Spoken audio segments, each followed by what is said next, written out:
Hello மக்களே, எல்லாருக்கும் வணக்கம். நாங்கள் இன்றைக்கி தீபாவளி ஷாப்பிங்காக வெளியில் கடைக்கு வந்திருக்கோம். இந்த ஷார்ட்ஸ்க்கு முன்னாடியே நிறைய ஷார்ட்ஸ் நான் எடுத்து இன்னும் அதை எடிட் பண்ணி அப்லோட் பண்ணாமல் வச்சுருக்கேன். சரி, தீபாவளி இப்போ சீசன் இல்லையா, ஸோ இந்த தீபாவளி ஷாப்பிங்கை ஃபஸ்ட்டு போட்டுருவோம் அப்படின்றதுனால இதை இப்போ போட்டுடுறேன். இப்போ நான் ஃபீட் பண்ணிகிட்டு இருக்கிறதுனால லாங் குர்தாஸ்லாம் எடுத்தால் குழந்தைக்கு டக்குன்னு ஃபீட் பண்ண முடியாது, வெளியில் போட்டு போக முடியாது அப்படின்றதுனால நான் இது மாதிரி ஷார்ட் டாப்ஸு அது மாதிரி எடுத்துக்கிட்டேன்.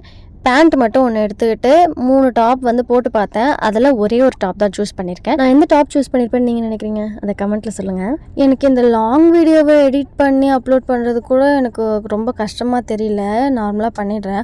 ஆனால் இந்த ஷார்ட்ஸை எனக்கு எடிட் பண்ணி அப்லோட் பண்ணுறதுக்கு ரொம்ப கஷ்டமாக இருக்குது. ஏன்னு பார்த்தீங்கன்னா என்ன பேசுகிறதுனே தெரியல. நார்மலாகவே நிறைய பேச மாட்டேன் நான்.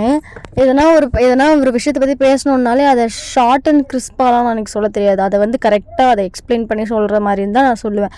ஷார்ட்டாக அதை சொல்கிறதுனா எனக்கு வராது. வீடியோலேயே நீங்கள் விஷுவலாக பார்த்துடுறீங்க நாங்கள் என்ன பண்ணுறோன்றத. ஸோ அதையே நான் திருப்பி சொல்கிறத விட வேறு எதனா டாபிக் பேசலாம் அப்படின்னு நினச்சாலும் என்ன டாபிக் பேசுறதுன்னு தெரிய மாட்டுது. சரி, என் வாழ்க்கையில் நடந்து எதனா ஒரு விஷயத்த ஷேர் பண்ணலாம் அப்படின்னு நினச்சாலுமே அதை ஷார்ட்டாக எனக்கு சொல்ல வர மாட்டுது, எக்ஸ்பிளைனாக கரெக்டாக சொல்கிறதுக்கு தான் வருது. ஸோ நீங்களே எனக்காக ஒரு ஐடியா சொல்லுங்கள். ஷார்ட்ஸில் இதை பற்றிலாம் பேசுங்க, இல்லை இது மாதிரி பேசுங்க அப்படின்ற மாதிரி எதனா ஐடியா இருந்தால் எனக்கு கமெண்ட்டில் சொல்லுங்கள். ஓகே, நான் டாப் என்ன செலக்ட் பண்ணேன் அப்படின்னு பார்த்தீங்கன்னா நான் ஃபஸ்ட்டு போட்ட கோல்டன் கலர் தான். நெக்ஸ்ட் ஷார்ட்ஸில் உங்களை மீட் பண்ணுறேன். பாய்.